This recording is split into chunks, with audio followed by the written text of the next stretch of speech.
আমাদের আহমেদ রাসেল ভাইয়ের ফেভারেবল কাগজ আসছে, যেটা ফ্যামিলি অ্যাপ্লাই করছিলাম আমরা, রুবিকমো ফ্যামিলি অ্যাপ্লাই। হয় 4 মাসের ভিতরে মনে হয় আমরা ফেভারেবল কাগজটা পাইছি।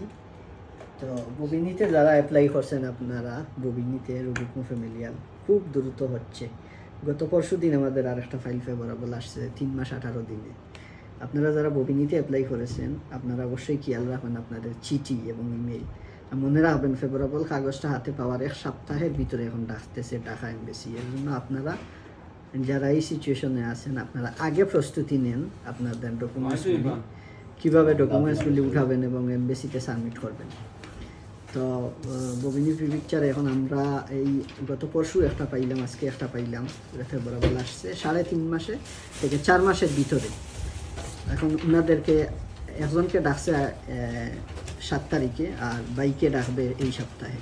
তাহলে আমাদের করণীয় হচ্ছে বাংলাদেশে যেসব ডকুমেন্টস লাগে, নতুন করে বার্থ সার্টিফিকেট, ঠিকানামাগুলি, ফর্ম মিষ্টি এগুলি খুবই দ্রুত করতে হবে। এবং অনেকে দেখতেছি এই ইনফরমেশন না পাওয়ার কারণে এমবেসি থেকে ডেট দেওয়ার পরে আগের যেগুলি ফর্ম মিনিস্ট্রি করা পুরাতন এগুলি দিয়ে জমা দিচ্ছেন, সেগুলির মধ্যে অনেক ভুল বা ফর্ম মিনিস্ট্রি ডেট ওভার হয়ে গেছে, এর কারণে অনেকে রিজেক্ট করতেছে। তো আমার পরামর্শ হচ্ছে আপনারা যারাই এই ফেভারেবল কাগজটা হাতে পাবেন, সাথে সাথে আপনারা আপনাদের পরবর্তী কার্যক্রম বাংলাদেশ ঢাকাতে পাসপোর্ট জমা করার কার্যক্রম শুরু করে দিবেন।